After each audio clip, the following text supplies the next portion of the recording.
Hola, los saludamos en entrevista hoy desde La Guaira, la zona de desastre declarada por el gobierno venezolano tras este lamentable hecho, 2 terremotos el pasado miércoles que dejaron a miles de personas muertas y heridas. Una emergencia que continúa y nosotros nos hemos desplazado hasta la zona donde se encuentran todos los organismos de rescate en esta labor titánica que realizan y que no paran día y noche trabajando para salvar la mayor cantidad de personas que todavía se estima están debajo de las estructuras tras el colapso de todos los edificios que se han reportado hasta el momento. Más de 700 es el último reporte que han dado las autoridades oficialmente. Para conversar sobre lo que está pasando en este punto en particular de Venezuela, una de las zonas, como lo mencionamos, la más afectada, nos acompaña hoy el cabo Carlos Andrés Castro. Él es jefe de operaciones de USARCOL número 1, todo esto del Sistema General de Gestión del Riesgo de Colombia. Bienvenido a la entrevista. Andrés, muchísimas gracias por la invitación. Bueno, en situaciones lamentables, aquí tenemos de fondo todos los organismos de emergencia que están haciendo relevo constante, unos llegan, otros salen, y hemos decidido precisamente hacerlo en este punto para no entorpecer las labores que se realizan en el campo, en el terreno, donde todo cuenta. El silencio, además, es muy importante en estos momentos cruciales para tratar de escuchar en las estructuras si todavía hay señales de vida. Empecemos, Cabo, hablando sobre lo que ha sido esta emergencia, ese primer impacto que ustedes encuentran cuando llegan al día siguiente incluso a Venezuela, de una reacción de una manera muy inmediata. Andrés, le comento, en el momento que nos encontramos en Colombia, recibimos el llamado, la solicitud de ayuda por parte del país de Venezuela, ya que excedió sus capacidades de respuesta. Diferentes grupos internacionales, entre ellos incluido el USARCOL 1, se ha certificado por las Naciones Unidas como un organismo de respuesta capacitado, entrenado para atender las emergencias a nivel mundial. Recibimos el llamado automáticamente Presidencia de la República y la Unidad Nacional de Gestión del Riesgo activa al personal del USARCOL 1. Por intermedio de Cancillería se hace todo el proceso con los organismos de Venezuela. Efectivamente, alistamos nuestro equipo en Colombia, activamos a todo el personal que llega a un punto de reunión para hacer todo el proceso de pasaporte, la entrada al país, toda la parte de la carga que traemos para poder atender, porque debemos ser autosuficientes. No debemos traerle peso al país donde nos dirigimos, porque ellos están en este momento en la parte de un terremoto. Al activar eso, llegamos efectivamente a Catam. Llegamos ya a Catam, hacemos todo el proceso de pesaje del equipo y pesaje de los morrales, todos los implementos que nosotros traemos. La Fuerza Aérea Aeroespacial de Colombia nos desplaza desde Catam, Bogotá. Llegamos a la parte del aeropuerto de Venezuela, donde nos reciben organismos de emergencia que controlan en el país. Hacemos la recepción, nos reciben, nos revisan nuestros pasaportes y automáticamente nos llevan, nos desplazan a este sitio donde nos encontramos. Llegan ustedes a Venezuela en menos de 24 horas de haber sucedido este doble terremoto. ¿Qué se encuentran? ¿Cuál es ese panorama ya cuando están en terreno? ¿Cómo podemos describirle a las personas que nos están viendo, que están en otros lugares de América Latina y el mundo, lo que sucedió en esta parte de Venezuela? El impacto que nosotros recibimos a transitar desde el aeropuerto hasta La Guaira es desolador. Bastantes edificios colapsados, edificios de 17 pisos, 12 pisos, 10 pisos. La energía que liberó el terremoto o los dos terremotos que fueron simultáneos, uno de 7.5 y uno de 7.2, liberó la energía total por toda la costa, tengo entendido, como por el cinturón de fuego. El primero como que retorció porque los edificios o la estructura metálica de las vigas, columnas, estaba entorchada. Y la otra, cuando sucedió el otro terremoto, automáticamente como que volteó los edificios. Habían edificios de pisos 17, el cual encontrábamos en el piso 2 o enterrados 6, 7 pisos. Entonces fue desolador, empezamos a revisar mucha gente sin viviendas, en edificios que habían torres de 4, 5 torres, cada piso de cuatro apartamentos. Eran 500, 200, 300 personas desaparecidas, no las encontraban. Fue impactante para cualquier organismo de emergencia que venga a ayudar.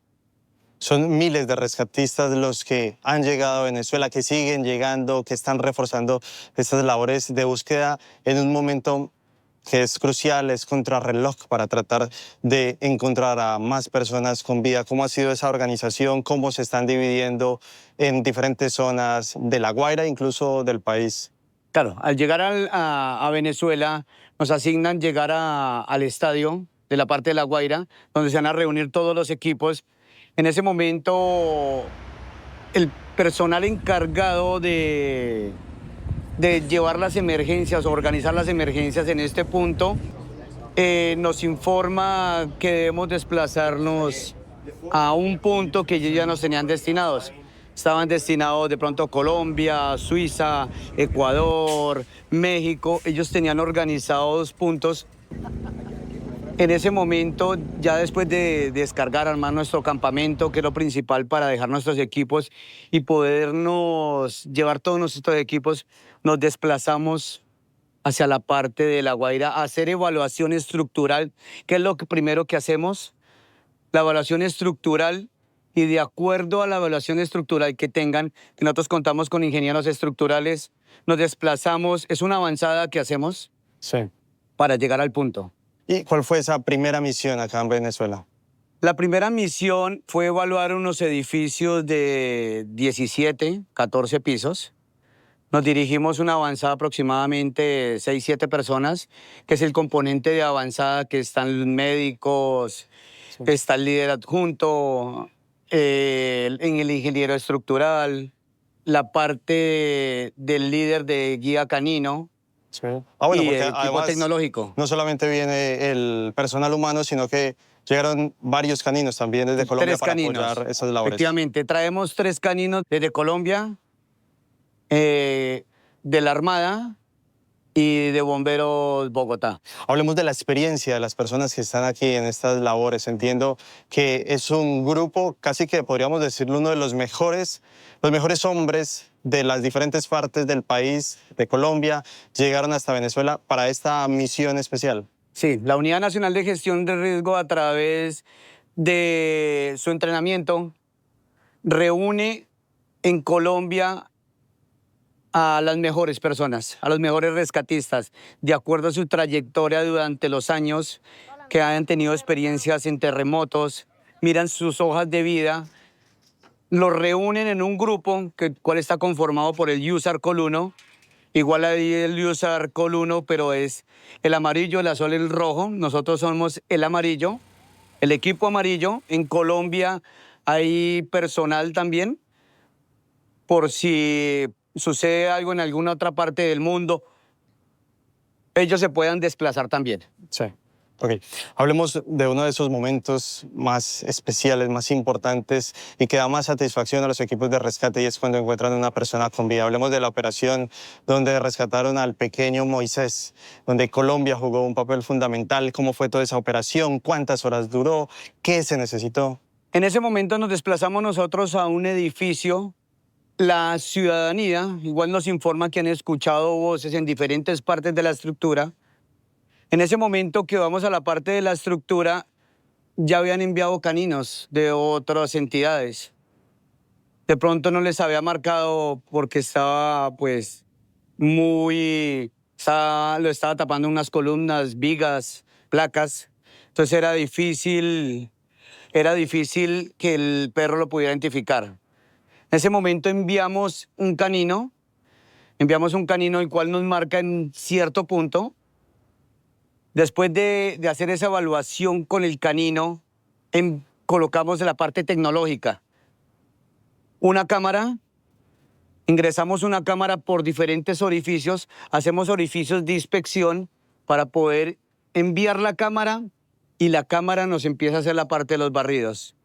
En la cámara, que es una Cam, la ingresamos, ella tiene audio y video. Al tener audio y video, se hace el llamado y efectivamente escuchamos una voz que nos responden, que lo ayudáramos. Al escuchar esa voz, preparo al equipo, les informo qué es lo que está pasando. Automáticamente bajamos todo el equipamiento que tenemos, que trajimos desde Colombia, en lo cual nos desplazamos aquí en vehículos que Venezuela nos presta para llegar al diferente punto. Yo como jefe de operaciones monto todo el esquema de qué es lo que vamos a hacer y vamos primordialmente a rescatar al niño. Él nos informa en algún momento que eran 3 personas. Le preguntamos que con quién estaba. Él dijo que con la mamá y la hermana. Entonces nosotros pues le seguimos haciendo diferentes preguntas, pero ya empezamos a cortar el orificio más grande. A medida que vamos avanzando, cortamos diferentes estructuras de los edificios, volvemos, ingresamos la cámara, revisamos para no hacerle daño al menor, volvemos y hacemos el llamado, él vuelve y responde. Fue algo tan curioso que él nos dijo que si lo sacábamos rápido nos gastaba un almuerzo. Los voy a invitar a almorzar. Que los invitaba a almorzar. Pues claro, a nosotros nos da satisfacción de ver que el niño está consciente. Eso habla de cómo se encuentra él debajo de las estructuras. Estamos hablando de cuántas horas más o menos llevaba ahí en ese Llevaba instante. aproximadamente ya más de 48 horas. Okay. En ese momento, no, calculo por ahí unas 40 horas ya llevaba el niño, el menor. Y al ver que él se ubicaba en tiempo, modo y lugar, eso nos da mucho que decir.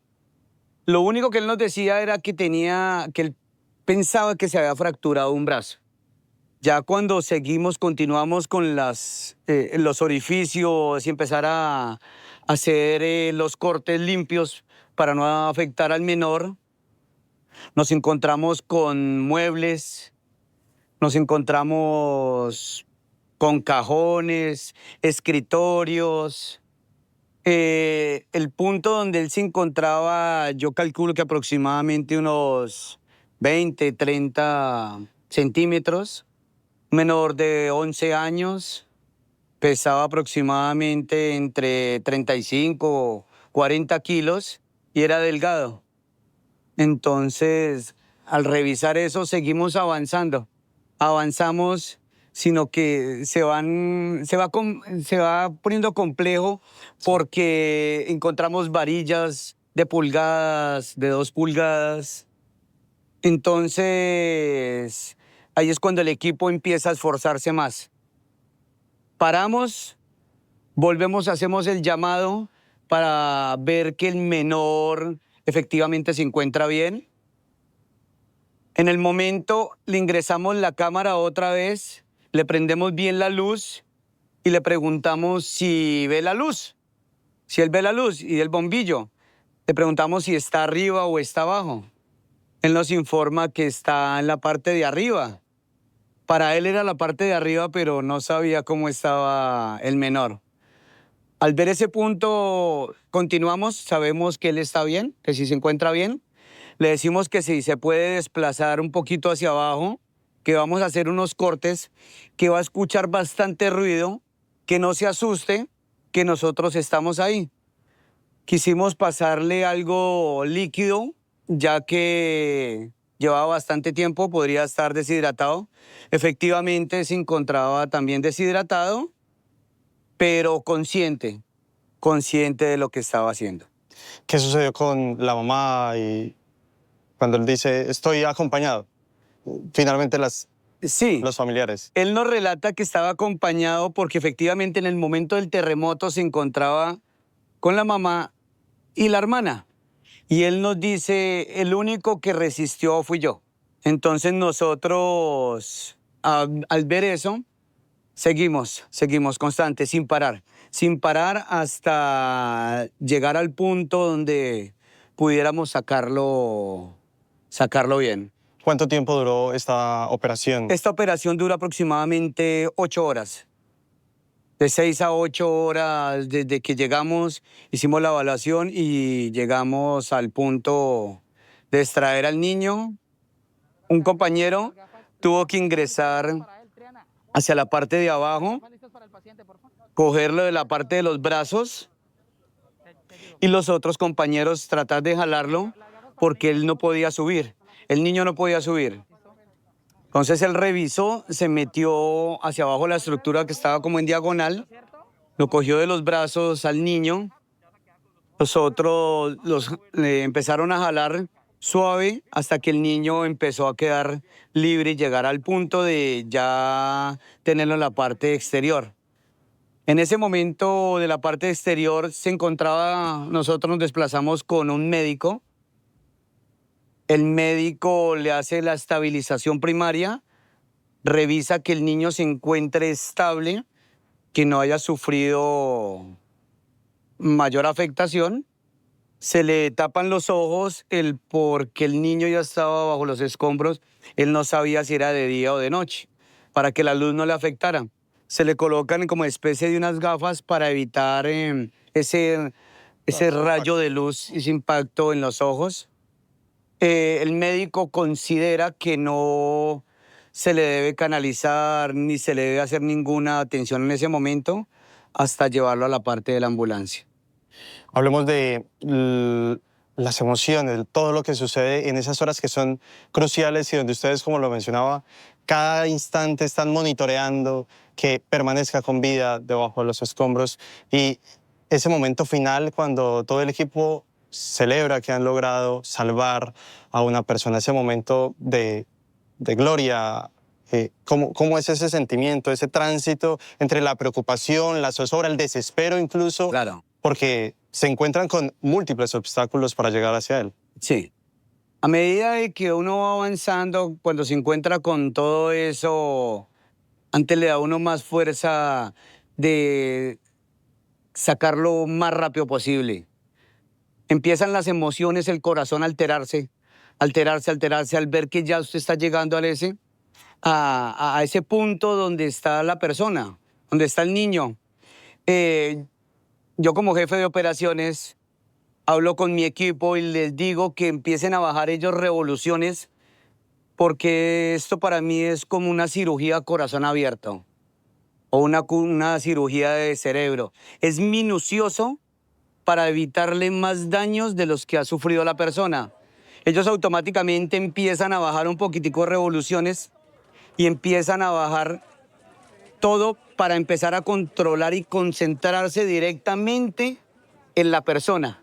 Lógicamente la emoción de usted ver al niño con vida no deja de emociones como llanto, de triunfo, del ver a usted el niño sacarlo.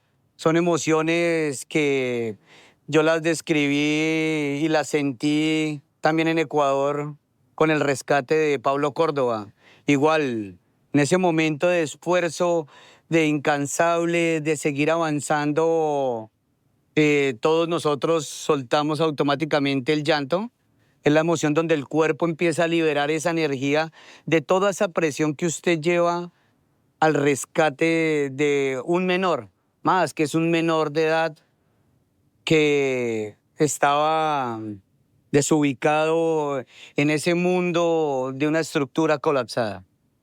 También antes de terminar, de ir concluyendo esta entrevista, sobre la importancia, al principio, muchas personas, muchos voluntarios, muchas personas querían llegar a La Guaira, a tratar de ayudar, a salvar. Esos primeros días veíamos infinidad, ríos de gente, pero con el pasar de los días se controló un poco más, digamos, esa afluencia por los temas de silencio, pero también porque los expertos, los equipos caninos, los equipos especializados están en el terreno. ¿Cómo es ese tránsito? Y que la gente también entienda un poco de, al principio hay que hacer todo lo que se pueda, pero ya llega un momento donde la especialidad, los expertos son los que tienen que entrar al terreno y determinar, como lo decía usted, en una operación minuciosa, lo que está sucediendo. Diferentes grupos a nivel mundial se han preparado para emergencias. La ONU, a través de las Naciones Unidas, prepara a los organismos de emergencia en diferentes niveles, como está el bajo, el medio y el nivel pesado. Diferentes, ellos cada uno cumple una función o un rol específico en una emergencia. En este punto se necesitaban de los tres. Personas a nivel mundial se volcaron a llegar a Venezuela a ayudar porque eran bastantes o son bastantes edificios y personas afectadas. Y un poco hacia los venezolanos, hacia las personas que ven esta entrevista, como lo mencionamos al principio, eran miles de ciudadanos voluntarios los que estaban saliendo de sus casas con picos, con palas, pero hubo un momento en el que también se les dijo, pues toca organizarnos mejor para que esto pueda fluir de la mejor manera y que sean los expertos, los equipos de rescate que están llegando desde diferentes países quienes entren al terreno. Eso también sucedió acá y también en este momento se ve que es todo más controlado. Incluso los primeros días había mucho ruido, había ambulancias, sonaba todo. En este momento el silencio por algunos momentos es absoluto, precisamente tratando de encontrar sobrevivientes. Sí.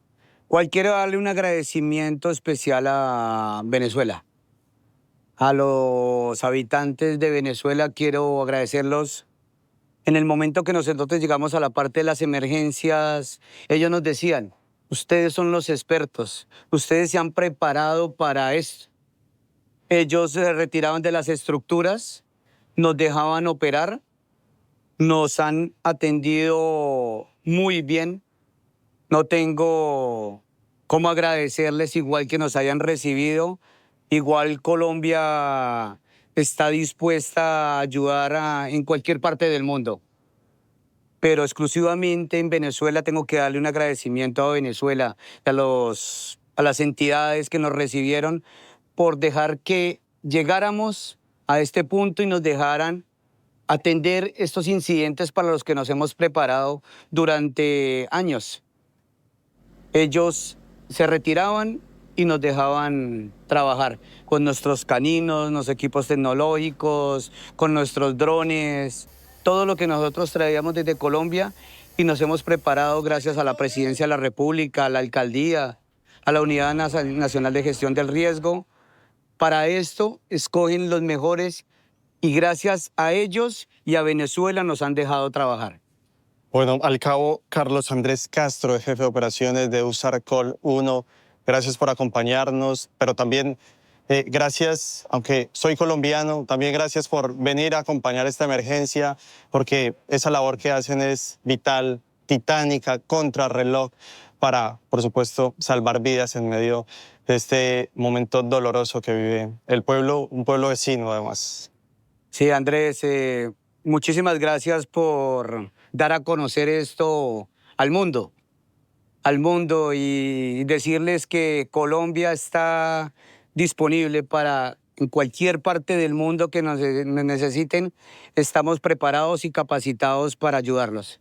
Estamos acá con todo el corazón y seguimos. Seguimos trabajando para encontrar más personas vivas. Bueno, nosotros lo dejamos para que pueda descansar y puedan seguir esas misiones para seguir encontrando personas con vida en medio de este lamentable hecho, doble terremoto en Venezuela, que pues deja innumerables todavía víctimas mortales, pero también personas que se siguen buscando debajo de los escombros en una que ha sido pues el terremoto, uno de los episodios más dolorosos en la historia reciente del país. Nosotros los dejamos con toda la programación